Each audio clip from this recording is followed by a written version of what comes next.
కాంగ్రెస్ పార్టీకి సంబంధించి ఇక అధికారంలోకి వచ్చింది. అధికారంలోకి వచ్చిన తర్వాత ఇక ఏదైతే తెలంగాణలో ఉద్యమకారులు ఉన్నారో ఆ ఉద్యమకారులకు సంబంధించి ఇప్పటికీ 200 గజాల ఇల్లు, అదేవిధంగా వారిని హక్కున చేర్చుకుంటాము, ఖచ్చితంగా తెలంగాణ ఉద్యమకారులను మేము నెత్తిన పెట్టుకొని చూసుకుంటామంటూ కాంగ్రెస్ పార్టీ చెప్తా ఉంది. దాన్ని ఎట్లా ఏ ప్రాతిపదికన గుర్తిస్తారంటే మీరు ఏం చెప్తారు సార్ అసలు? అంటే నేను అనుకున్న ఇప్పుడు మీరు చెప్పే 6 గ్యారెంటీలు అదొక గ్యారెంటీ. కానీ ఇప్పుడు ఇటువంటి అన్నీ కూడా చెప్పుకోవడానికి, మాట్లాడుకోవడానికి, వినడానికి చాలా గొప్పగా ఉంటాయి. ఓకే. కానీ ఆచరణలో పోయినప్పుడు చాలా రకాల సమస్యలు ఉంటాయి. అంత మనం మాట్లాడుకున్నంత సాఫీగా ఇవన్నీ కూడా అమలవుతాయి, జరిగిపోతాయి నేను అనుకోవడం లేదు. ఇప్పుడు మనం ఇప్పుడే చూస్తున్నాం. ఈ 6 గ్యారెంటీలు ఒక గ్యారెంటీ అయినటువంటి దానికి అప్లికేషన్ ఫామ్లో ఏముంది, ఉద్యమకారులు అనే ఒక అంశంలో మాకు మీకు ఎఫ్ఐఆర్ నెంబర్ ఉందా, నెంబర్ ఉంటే రాయండి అని ఒక లింక్ పెట్టిండ్రు. ఎఫ్ఐఆర్ నెంబర్తో ముడిపెట్టడం అంటేనే అక్కడెక్కడో దీన్ని కొంతమందికి పరిమితం చేస్తున్నట్టు లెక్క.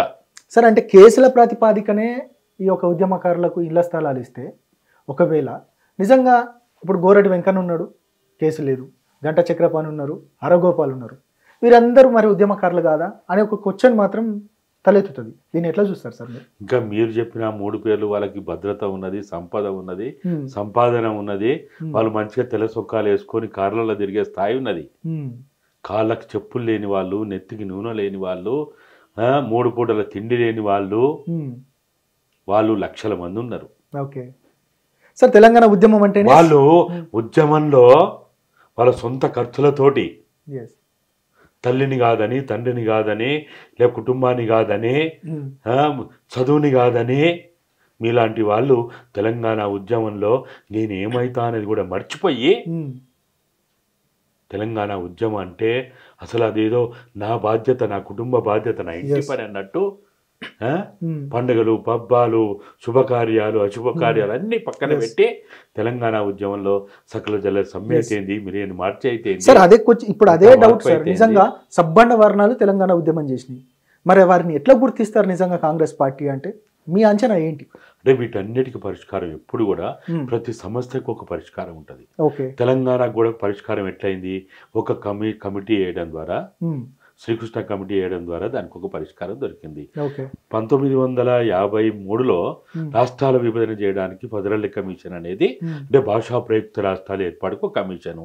ఇప్పుడు రేపు 22వ తేదీ ప్రారంభమయ్యేటువంటి అయోధ్య రామ మందిరం, ఆ సమస్య పరిష్కారానికి కూడా ఒక కమిటీ వేసింది కదా. అంటే ఎంత పెద్ద భయంకరమైన గడ్డు సమస్యనైనా, సంక్లిష్టమైనటువంటి సమస్యనైనా పరిష్కరించుకోవడానికి మనకు ఒక అవకాశం ఉంది. అదేంటంటే సంప్రదింపుల ద్వారా దానికి ఒక రకమైనటువంటి ఒక కమిషన్, ఒక కమిటీనో ఏర్పాటు చేసి దాంతో లైజనింగ్ చేయాలి. ఇప్పుడు అది మేము ఏమడుగుతున్నామంటే, ఈ ప్రభుత్వాన్ని కూడా ఏమడుగుతున్నామంటే, మీరు ఈ ఉద్యమకారులు కానీ తెలంగాణ కోసం అనన్య త్యాగాలు చేసినటువంటి త్యాగదనులు ఎవరైతే ఉన్నారో, మనం అమరవీరులుగా, తెలంగాణ అమరవీరులుగా మనం చెప్పుకుంటున్నటువంటి ఆ కుటుంబాల గురించి కానీ, లేకపోతే వాళ్ళకి సంబంధించినటువంటి వాళ్ళని ఇంకా మనం ఒక సరైన పద్ధతిలో మనం వాళ్ళని ఏదైతే స్మరించుకోవాలనో దానికి మీరు ఆ ఉద్యమకారుల వెల్ఫేర్ సొసైటీ అనో, లేకపోతే ఉద్యమకారులకు సంబంధించినటువంటి వాళ్ళని పర్యవేక్షణ చేయడానికి, వాళ్ళని ఆదుకోవడానికి, వాళ్ళ మొత్తంగా కూడా వాళ్ళ గురించి వాళ్ళకు ఒక మంచి ఒక రకం గుర్తింపు ఇవ్వడానికి మీరు ఒక కమిటీ అయ్యండి.